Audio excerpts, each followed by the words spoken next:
اس رات کی بہت زیادہ فضیلتیں ہیں. چند فضیلتیں آپ کے سامنے بیان کرنے کی سعادت حاصل کروں گا. اس سے پہلے جس آیت مبارکہ میں اللہ رب العالمین اس کی فضیلت بیان کر رہا ہے، اگر اس کو ہم نور ایمان کے ساتھ غور و فکر کریں گے تو اس کی عظمت، اس کی فضیلت، اس کی شان، اللہ تعالیٰ نے اس ایک رات کی شان کتنی بلند فرما دی ہے اس کا ہمیں اندازہ ہوگا. اللہ رب العالمین ارشاد فرماتا ہے کہ لیلۃ القدر خیرم، لیلۃ القدر خیر و بھلائی والی ہے، من الف شہر، من سے الف مطلب ہزار، شہر مطلب مہینے. تو اللہ رب العالمین ارشاد فرمائے ہزار مہینوں سے. دیکھیے عام طور پر آپ کے سامنے ایک مثال رکھنا چاہتا ہوں میں کہ جب ہم کسی سے کہتے ہیں کہ بھائی آپ فلاں جگہ گئے تھے، وہاں پر کتنے لوگ تھے، تو آپ ایگزیکٹ کیلکولیشن نہیں بتلا سکتے، تو آپ کہتے ہیں کہ بھائی سینکڑوں لوگ تھے، ہزاروں لوگ تھے. اس کا مطلب کیا تھا؟ بہت زیادہ لوگ تھے جس کی کاؤنٹنگ آپ نہیں کر سکتے، جن کی تعداد آپ بیان نہیں کر سکتے، ایگزیکٹ آپ بیان نہیں کر سکتے. تو آپ کیا کہتے ہیں کہ ہزاروں لوگ وہاں پر موجود تھے. تو یہاں پر اللہ رب العالمین ارشاد فرما رہا ہے کہ من الف شہر، یہ ہزار مہینوں سے زیادہ ہے. یہاں پر صرف ہزار مہینے نہیں بلکہ ہزار مہینوں سے زیادہ خیر و بھلائی والی، فضیلت والی، عظمت والی رات ہے. اب اس کی انتہا خود اللہ جانے، اس کی فضیلت کی انتہا، اس کی فضیلت کی ازل حقیقت اللہ رب العالمین جاتا ہے، اور یہ فضیلت اللہ تعالی ہمیں قیامت میں ظاہر فرمائے گا. تو یہاں پر اللہ رب العالمین یہاں پر من الف شہر لایا ہے کہ ہزار مہینوں سے زیادہ فضیلت والی ہے.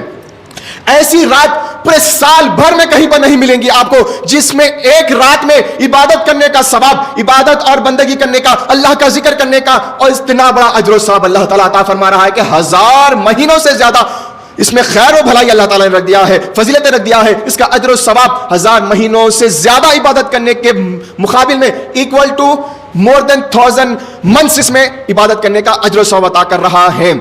عزیزان محترم، جب ہزار مہینوں سے زیادہ، تو اللہ تعالیٰ یہاں پر یہ بھی کہہ سکتا تھا کہ ہزار سال بھی کہہ سکتا تھا، یہاں پر ہزار سال بھی کہہ سکتا تھا، لیکن یہ اللہ تعالیٰ کا یہ کلام کے اسلوب ہے، یہ سٹائل ہے کہ اللہ تعالیٰ انسان کے ذہن کے حساب سے یہاں پر گفتگو کرتا ہے.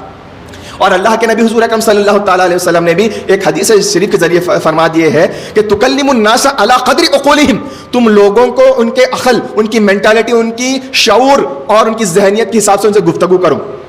اگر اللہ تعالیٰ یہاں پر ہزار سال لاتا تو لوگ شک میں رہتے اور کنفیوژن میں رہتے اور اسی پر تکیہ کر لیتے تھے کہ ایک رات میں کر لینے سے ہزار سالوں کی عبادت کا ثواب مل رہا ہے. لیکن اللہ تعالیٰ ذہنیت کے حساب سے، لوگوں کے پاس لاجک بہت چلتی ہے، انسانوں میں لاجک بہت چلتی ہے، وہ لاجک میں لگ جائیں گے، وہ اس لاجک میں لگ جائیں گے کہ ہزار سال عبادت کس نے کی؟